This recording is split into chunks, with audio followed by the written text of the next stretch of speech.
If I'm being honest, this is probably the least sexy part about being a creator, but it's also the part that can protect your entire business and potentially save you hundreds or thousands of dollars in the future. And this is FTC disclosures, or disclosing when you are in a partnership with a brand. So many creators are really confused about using the paid partnership label versus actually using hashtag ad or things like that. So today we're going to use this as your clarification for exactly how you should be disclosing your brand partnership so that we can make sure you do not get slapped with these massive fees that they give a lot of creators. Plus, at the end of this video, I'm going to share with you my rates for brand partnerships because we do not gatekeep here, and I know this can be one of the most challenging parts about doing brand partnerships. Timestamps are down below in the description, and let's get right into it. First of all, what the heck even is the FTC? The FTC is the Federal Trade Commission, and they're basically the ones who control or patrol all of the ads that are out there and how people are spending money. Because we are out there basically telling people how to spend money, we are considered advertisers. So the FTC does actually have specific guidelines in place for creators to make sure that we are not being misleading in any of our advertisements. Obviously, this all exists so that consumers can be protected and make sure that they're making honest decisions in how they're spending their money. Now, if you are a creator who is not disclosing, not using any sort of FTC disclosures or the paid partnership label or combination of both, you can actually get slapped with some pretty hefty fees. So let's talk about exactly when you need to disclose. The most obvious option, yes, is when you are paid by a brand. If a brand is paying you for a sponsored post, of course that is something that you need to disclose, and most of the time you're going to use hashtag ad or something along those lines. But there's actually a lot of other situations where you need to disclose according to the FTC as well. One of those is when you're even doing affiliate commission. So if you're on ShopMy or LTK, or you're using your Amazon storefront, for example, if you are making money off of any of these links that you're sharing, you technically do need to disclose that in your post. Also, gifted products. Even though you are not making money, you still need to disclose that you have a material connection, aka the brand gifted you a product, and that actually is something that needs to be disclosed as well. The one that may be kind of confusing, or maybe that you haven't thought of yet, is when you have any sort of personal relationship with the brand as well. So say your uncle owns a restaurant and you go to the restaurant and do a whole review talking about how amazing it is, you actually have to disclose that you have, again, that material connection to that restaurant,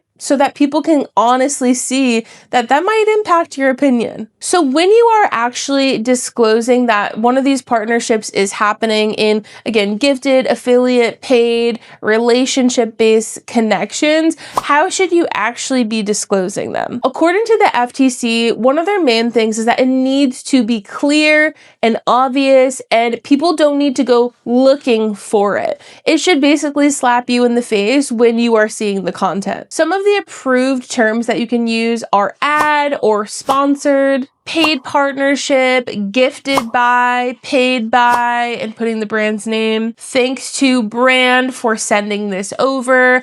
All of that is a really obvious sign that you have some sort of connection to the brand. For example, maybe with your affiliate links, you're going to say, all of these links are affiliate links. I earn extra money at no cost to you. What you don't want to do is use terms that are not obvious. Like sometimes people will do hashtag SP for sponsored. How are we supposed to know SP means sponsored? It has to be obvious to the general public. Now, on Instagram or TikTok or YouTube, you may actually see that there is a paid partnership label. And very often this gets confused with FTC guidelines because creators are like, do I have to do both? Is it okay if I don't click the paid partnership label, but I still do hashtag ad to, abide by the FTC guidelines? And the answer is you technically have to do both because they satisfy different parties. If you're using hashtag ad or any of the FTC disclosures, you will be satisfying the FTC. However, if you are using the paid partnership labels, you will be satisfying the platform. So you actually, in order to be in good standing with the FTC and the platforms, have to do both.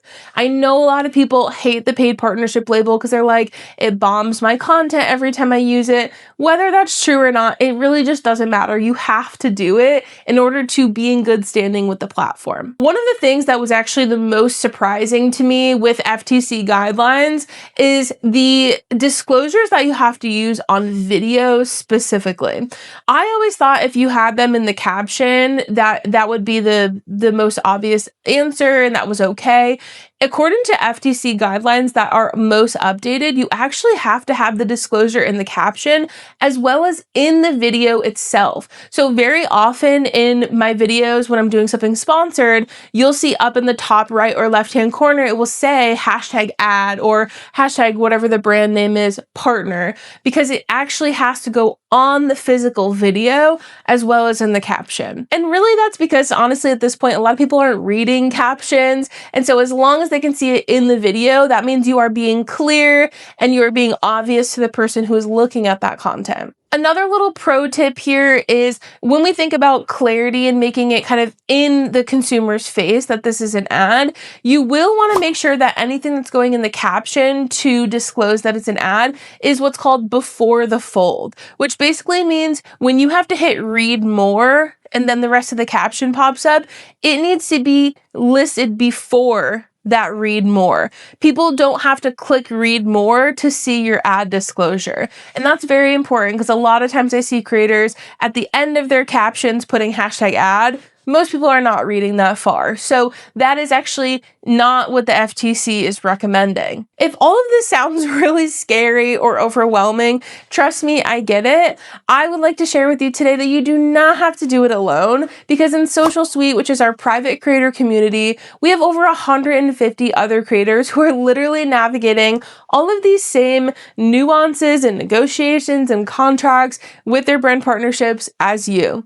So if you feel like you need education, but also just a shoulder to lean on and a place to ask questions whenever you have them, you will have access to me as well as our suite creator coaches, as well as all the other creators who are actually in the suite and have experienced all of these different situations for support anytime you need them. So down in the description, you'll be able to find more information about Soulcial Suite. But before we go, I do want to share with you those brand partnership rates, because again, I know this can be really confusing, especially because most creators are going on Google and using these sketchy calculators that most often are incorrect, very low rates that only are based on your follower count. The method that I use to calculate my rates is called fair pricing. It takes into consideration things like your follower count, how targeted your audience is, how engaged your audience is, and how much reach your content is getting. So given all of those things calculated together in the worksheet that we have down in the description for free, my rate as someone with less than 30,000 followers on Instagram and TikTok is about $2,000 for an Instagram reel and $1,000 for a TikTok video. So you do not need to have a ton of followers in order to make great money on these platforms. I hope this video was super helpful for you guys, and I will see you next week.